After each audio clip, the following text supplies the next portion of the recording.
This is Lil RJ with his Turning Point Predictions 2011. And, like I said earlier in the other video, this pay-per-view event wasn't built up correctly.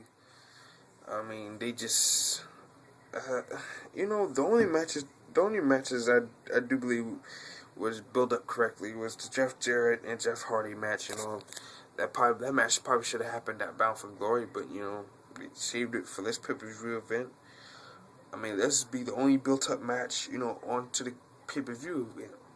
Because, I read the spoilers, there's no more built up towards this Velvet Sky and Gail Kim thing.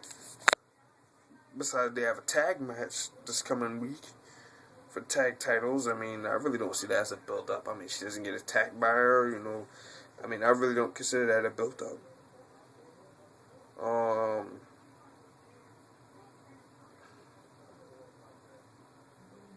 Jeff Hardy and Jeff Jarrett,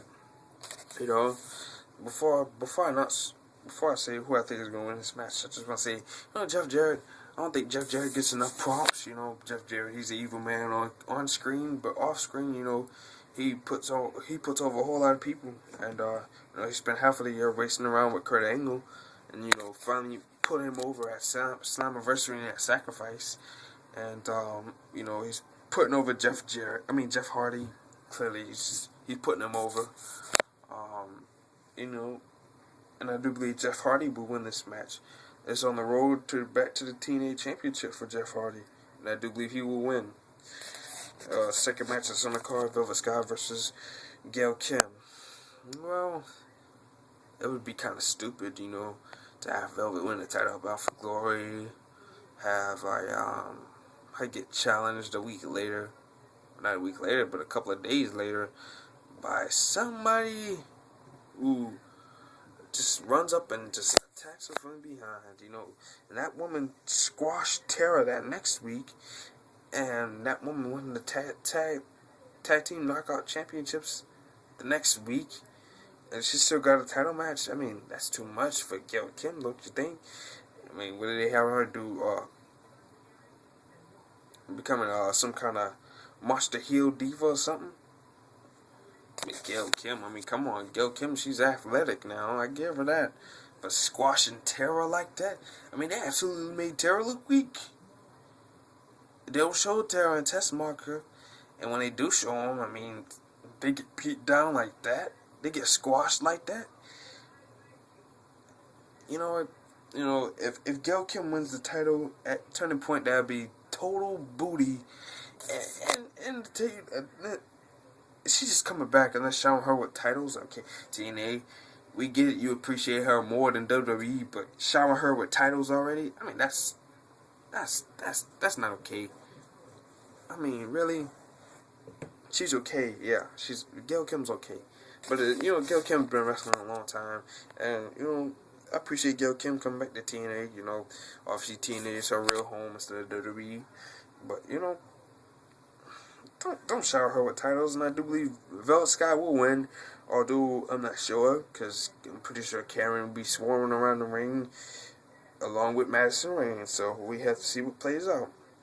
Third match that's on the card: Mexican America, Anarquia Hernandez and Sarita versus Inc., Jesse Neal, Shannon Moore, and Toxin. Now, this Toxin chick, this match has not been built up at all.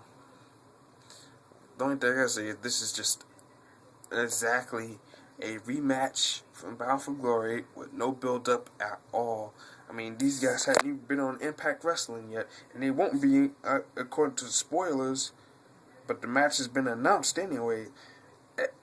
I don't get why these guys are not on television. I mean, they're so busy building Gail Kim up to be a monster knockout when they should have Mexican America being on TV. They're the freaking tag team champions, for crying out loud. They got freaking Ronnie on TV. I get that. Trying to get fans drawn in. I get that. But what happens when Ronnie goes? Eric Young ain't gonna be on TV. Those two are gonna be on TV again. Well, Mexican America, all four of them are gonna be on TV again. I mean, Eric Young, he's just gonna be in the back growing his mustache even longer. But the winners of this match, I do believe Inking will win. I said at Bound for Glory. It didn't happen at Bound for Glory, but I do believe it will happen this time around. The only thing Toxic has to worry about, she has to she has to watch out for little Rosita. She'd be running around the ring doing something. Crimson and Matt Morgan. This would be a pretty good match, a match between these two. Kind of a rematch from Bound for Glory, without Samoa Joe. And, Crimson, Matt Morgan, he called him out. Wanted to end the streak. Crimson, he was, I don't know. It looked like he kind of hinted a heel turn. Somebody point that to my attention, The way Crimson was talking and looking and walking, like he was kind of conceited, But, you can't blame the guy. The guy's been getting it done for the last couple of months. I walk with that swagger too. I don't think he's gonna turn heel. But if it happens, hey, I'm still be a Crimson fan. Can't tell me back on my boy. It's like I'm semi turning my back on Christian and WWE because they having this guy just act like a little girl, man. It's aggravating. But Crimson, I do believe, will win this match, and it'll probably lead to a heel turn. I think they want to keep this thing. If Bruce Pritchard really wants to, be better than Vince Russo in writing, the best thing to do right here is have Crimson cheat to win. I guess I really don't see him beating Matt Morgan. Matt Morgan, well, fair and square. But if he does, that's pretty good.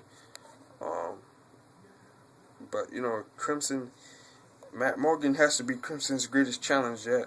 Besides Samoa Joe and Abyss, all those other guys he's been beaten on Impact and Explosion. They don't really touch. The likes of Abyss, Samoa Joe, and Matt Morgan. So that's gonna be a good one. That's all I have to say. RVD and Christopher Daniels. Christopher Daniels just needs to shut his mouth. Go back to being Suicide. Put that Suicide suit on. That's all he's good for. And I hope he really does take my words to consideration and go back to being Suicide, because that's the only thing he's good at. Christopher Daniels, they don't know what they want to do with Christopher Daniels as a character. They don't know what they want to do with this guy. I mean, wow, you bring him. Okay, last year they had him heel. Last year. Then he disappears. Then he comes back earlier this year.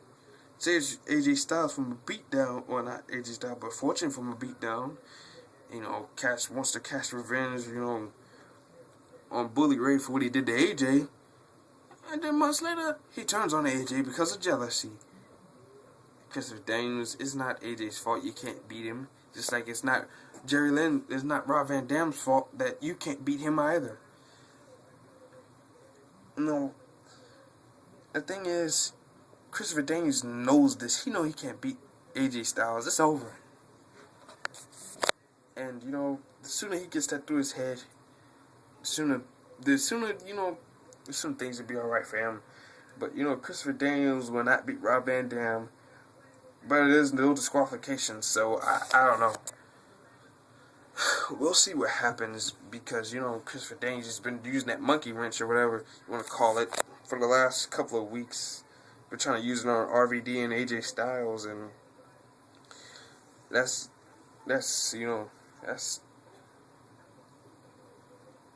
Christopher Daniels is crazy.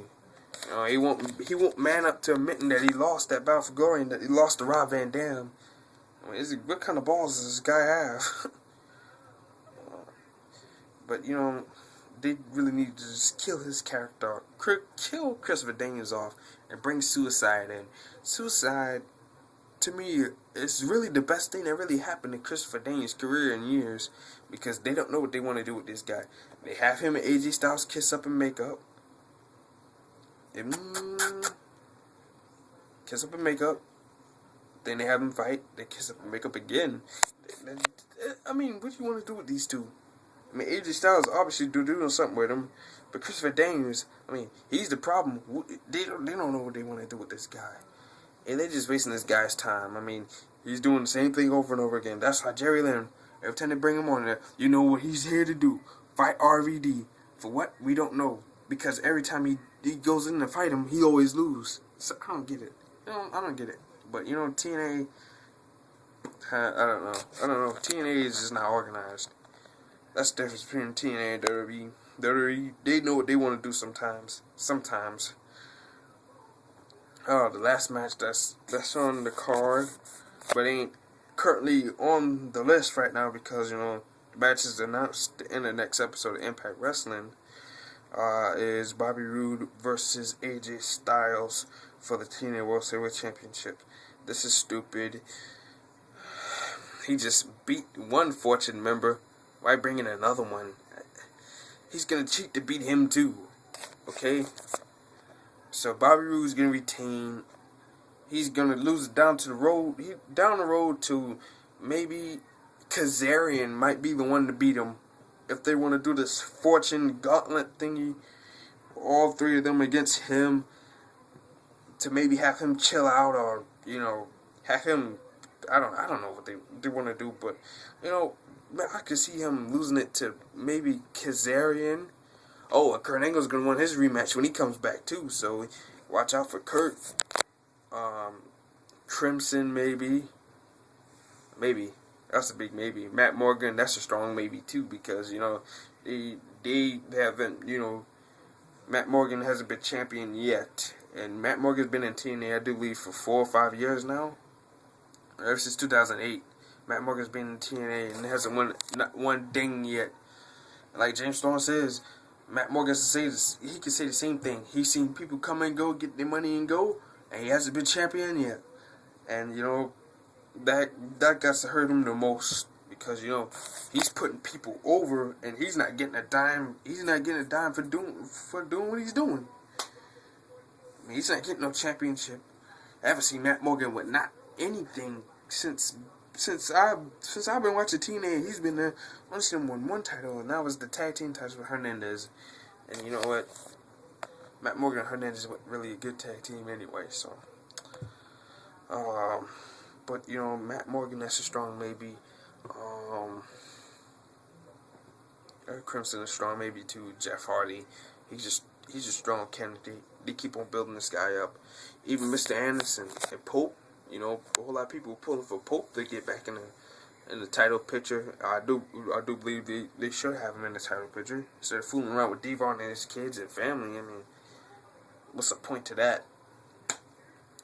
So this is my turning point 2011 predictions, and stay tuned for my Survivor Series predictions.